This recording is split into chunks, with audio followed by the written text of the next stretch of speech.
ఇది బీరకాయ వేపుడు. ఇది పచ్చానికి పెడతారు. సిజరీన్ అయినప్పుడు, ఒంట్లో బాగోలేనప్పుడు వేడివేడిగా అన్నం వండి చారు పెట్టి బీరకాయ వేపుడు చేసి పెడతారు.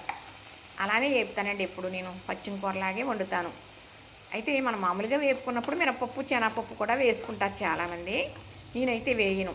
చక్కగా ఇంత నెయ్యి వేసిన తర్వాత బీరకాయ ముక్కలు కట్ చేసుకున్నవి అరకేజీ బీరకాయలండి. ఎంత అవ్వదు, అరకేజీ వేపితే ఒక 2 ముద్దల్లోకి వచ్చినట్టు వస్తుంది. అయితే అరకేజీ బీరకాయలు సగం మగ్గిపోయిన తర్వాత అన్ని వెల్లుల్లిపాయ గుడ్లు వలిసేసి అందులో వేసేస్తాను. అలాగా ఈ బీరకాయతో పాటు వెల్లుల్లిపాయ గుడ్లు కూడా మగ్గుతూ ఉంటాయి. ఇప్పుడే కొంచెం ఉప్పు కూడా వేసేస్తాను. చక్కగా పోపు వేరేగా వేస్తానండి. ఇదిగోనండి, జీలకర్ర, ఎండుమిర్చి, కరివేపాకు పోపు అయితే వేగిపోయింది. చక్కగా ఇది ఇలా వేగింది కదా. ఇప్పుడు ఇందులో ఆ పోపు వేసేస్తాం.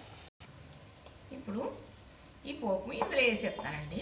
ఈ కళాయి మూత పెట్టుకుని ఉంచుకుంటే మనం ఇంకోటి ఏదన్నా పోపు చేసుకున్నప్పుడు వాడుకోవచ్చు. ఇది కడిగేయవలసిన అవసరం లేదండి. అలా కడిగేయడం వల్ల అస్తమానం కళాయి కడిగితే వంటలు చేసుకోవటం ఉండదు అని పెద్దలు చెప్పేవారు.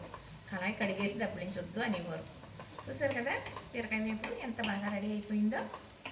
ఇది ఒక్క మనిషి కూర అని చెప్పాలండి. అరకేజీ బీరకాయలు ఎంత అవ్వదు. బీరకాయ నీరు కదా, నీరంతా పోతే ఒక 10 వంతులకి 2 వంతులు మిగులుతుంది అనమాట. ఇది పచ్చిమ కూరేనండి. ఇలాగే వేపాలి పచ్చానికి, అదే సిజరీన్ అయిన వాళ్ళకి, ఒంట్లో బాగోలేని వాళ్ళకి, బాలింతరాలకి అలాగే నేను చేస్తానండి. ఇందులో పప్పులు అయితే వేయను. చూసారు కదా చక్కగా. ఇంతేనండి, బీరకాయ వేపుడు రెడీ అయిపోయింది. చూసారు కదా, నచ్చింది కదా. లైక్ చేయండి, షేర్ చేయండి, సబ్స్క్రైబ్ చేయండి. చూసిన వారు లైక్ చేయట్లేదు ఏంటండి? లైక్ చేస్తేనే కదా నేను ఎదరికెళ్ళేది.